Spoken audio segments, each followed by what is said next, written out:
Muy bien, Lagun Maiteok.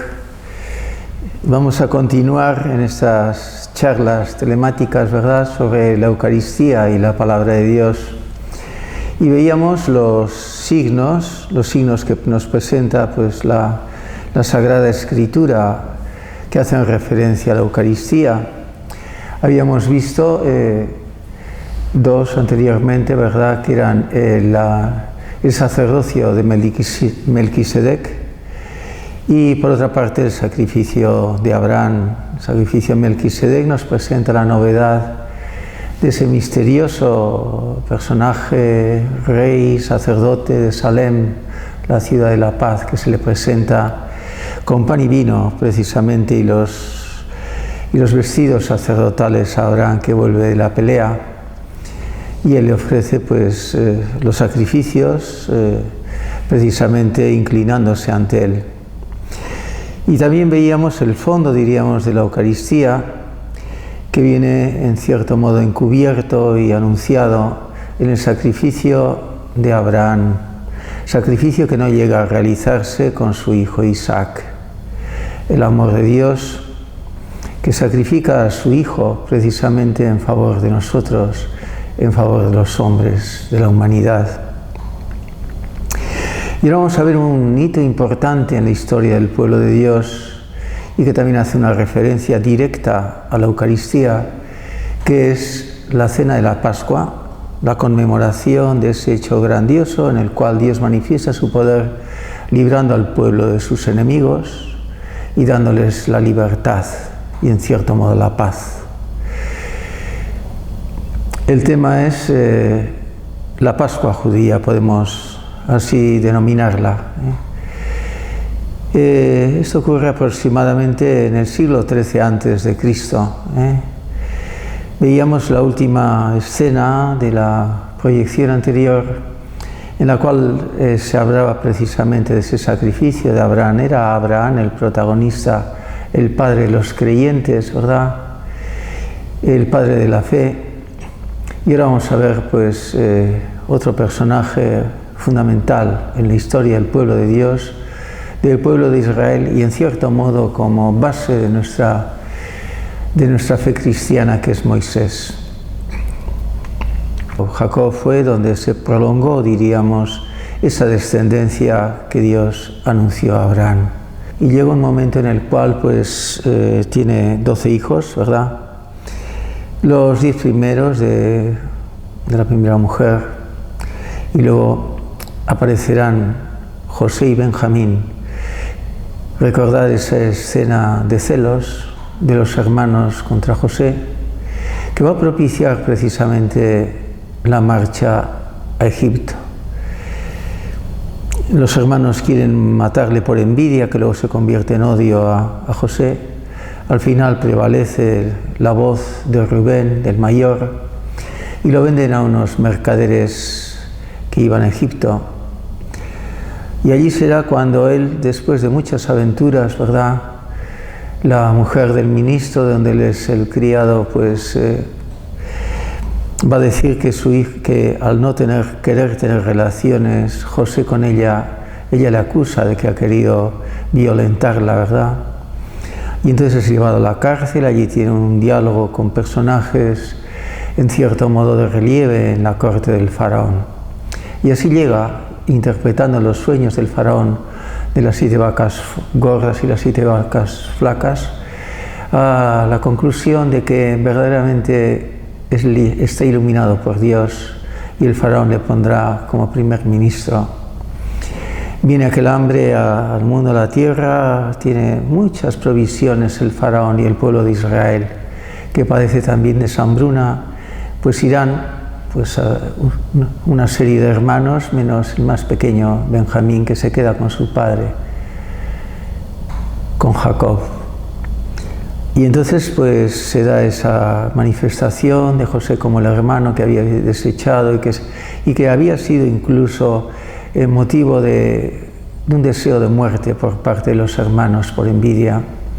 Pero sin embargo José no se venga y les da un puesto importante dentro del pueblo de Egipto, en una zona verdaderamente fructífera, y el pueblo prospera.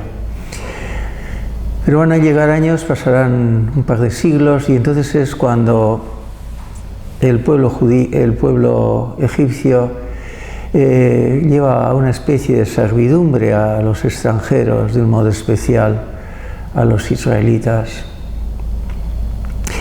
Las medidas son muy fuertes y llega un momento en el cual, ante la abundancia, diríamos, la multiplicación de los miembros del pueblo de Israel, pues surge un temor en el poder egipcio, y entonces mandarán a todos los niños varones que nazcan que los maten, las mismas comadronas. Se salva, como sabéis, en esa historia de esa especie de cesto que lo ponen con pez y betún y lo ponen a las orillas del río, lo encuentra la hija del faraón, lo educa en la corte, y así se va haciendo mayor y culto Moisés, que significa salvado de las aguas. Y será esa persona que será elegida por Dios para la liberación de su pueblo. Ocurre un percance, ve Moisés como un egipcio maltrata y mata a un israelita, y entonces él pues le hierve la sangre y va donde el causante contra el homicida y lo mata y lo entierra en la arena Moisés. Pero se conoce el hecho, le empiezan a perseguir a Moisés y se irá a la tierra de sus antepasados, y allí pues tendrá esa manifestación en la cual Dios se le presentará en una zarza ardiente y le dirá: el que es yo soy el que soy, te manda a liberar a mi pueblo. Moisés se queja de que no es hábil en la palabra, te acompañará tu hermano Aarón y vas a pedir al faraón que deje marchar al pueblo de Israel. Se niega el faraón, recordáis, y entonces será cuando van surgiendo esas 10 plagas, la última terrible, que será la muerte de todos los primogénitos, que fuerza, diríamos, al faraón para decretar la salida del pueblo de Dios, del pueblo de la esclavitud. La fiesta que lo rememora, este hecho, diríamos, maravilloso de la salvación del pueblo, con la fiesta de la Pascua, que viene perfectamente regulada en los libros, ¿verdad?, sobre todo en el libro del Éxodo, donde dirá que se tiene que reunir por familias todo el pueblo, que matarán un corderito de un año limpio, inocente, que con su sangre teñirán las jambas de las puertas de sus casas y comerán su carne, con un ritual pues perfectamente programado. Y así ocurre. Esa noche va a ser precisamente la noche de la partida, y ellos se preparan con esa cena conmemorativa donde la oración a Dios y el agradecimiento por esa salvación pues son el eje de esta fiesta de la Pascua judía, que hasta hoy día se vive en el pueblo de Israel. Efectivamente, a la medianoche se oye un alarido en todo Egipto. Son los primogénitos que mueren, no solo de hombres, sino de animales. Y entonces inmediatamente se forma consejo en el gobierno de Egipto, perseguidos por el faraón, y ordenan inmediatamente que salga el pueblo de Israel. Así lo hacen con estos panes que aún no han sido fermentados, los envuelven en sus mantas y salen camino, no del camino más corto, que sería bordeando, diríamos, un poco, por decirlo así, el Mediterráneo, sino más bien por el paso del Mar Rojo. Bajan allí, pasan unos días.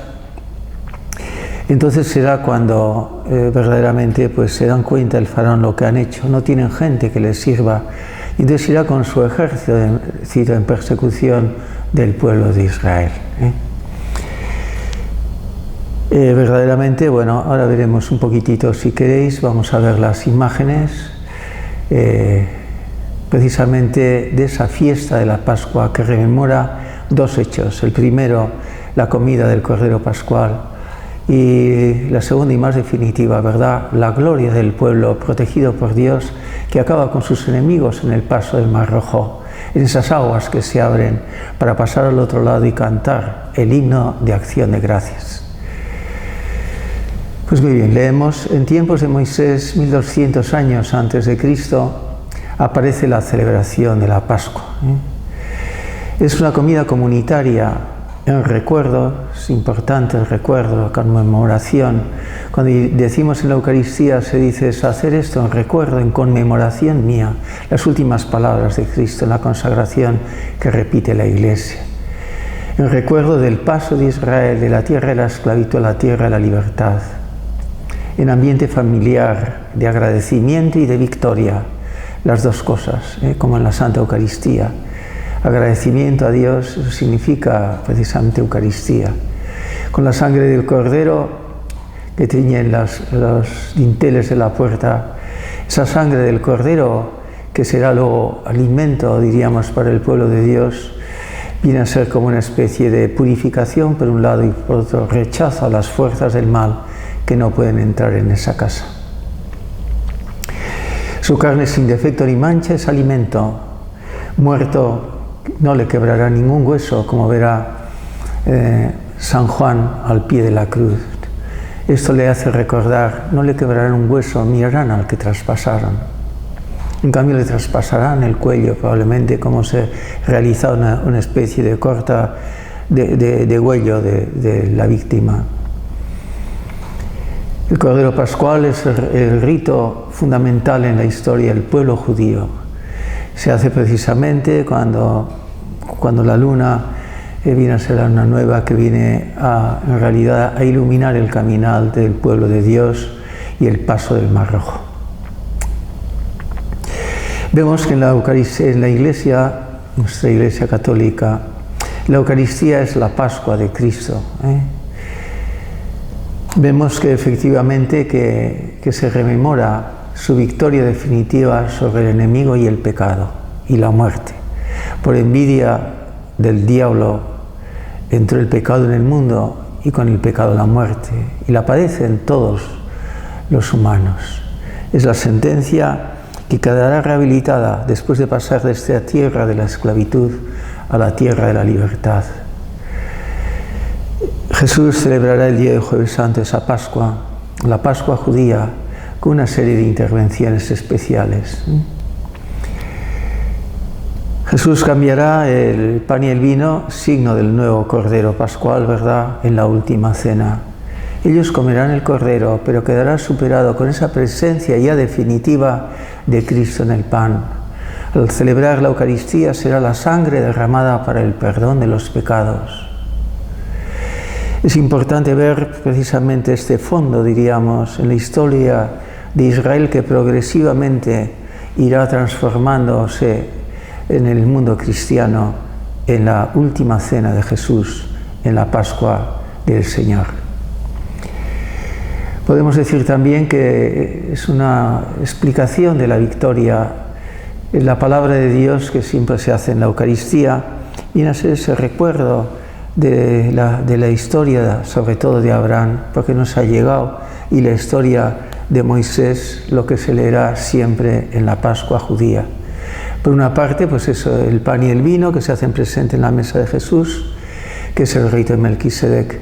En segundo lugar, el motivo fundamental, diríamos, de la salvación, que viene a ser el amor de Dios por su pueblo, el amor de Abraham por su hijo Isaac, que al final, pues, Dios no quiere esa víctima humana, sino que mandará a su Hijo para nuestra salvación. Y en tercer lugar, pues después de ese relato de esto, pues es la acción de gracias. Los salmos que Jesús, después de la última cena, cantarán al Padre. Y dice: cantados los himnos del ritual de la Pascua, salieron para el huerto de los olivos. La pasión de Jesús se dará posterior, diríamos, al recuerdo de la última cena. El Jueves Santo viene a ser, en cierto modo, precisamente la realización, diríamos, del rito en la cruz el Viernes Santo. Lo que se anuncia como sacramento el Jueves Santo será realidad en la historia el Viernes Santo con la muerte de Cristo en la cruz. Podemos decir que la victoria, vencido los enemigos, cobra una fuerza especial a la luz de la resurrección. Si pasaron el mar Rojo, precisamente el pueblo de Israel, en aquella noche tan turbia, perseguidos por los enemigos, con las aguas a los dos lados, cuando se pasa al otro lado será la victoria definitiva, la luz del sol. Es cierto que se tardarán unos años, ¿verdad? 40 años por el desierto, pero ya la definitiva, después de este mundo, diríamos, marcado por la luz de la fe, los sacramentos, llegaremos definitivamente al paso definitivo del Jordán, al pueblo de Dios. Esa tierra de destierro se realizará definitivamente, precisamente en la alegría y la paz del pueblo de Dios. Esa Jerusalén que baja del cielo, esos cielos nuevos y esa tierra nueva donde se vivirá del amor, se vivirá de Dios. Que así sea.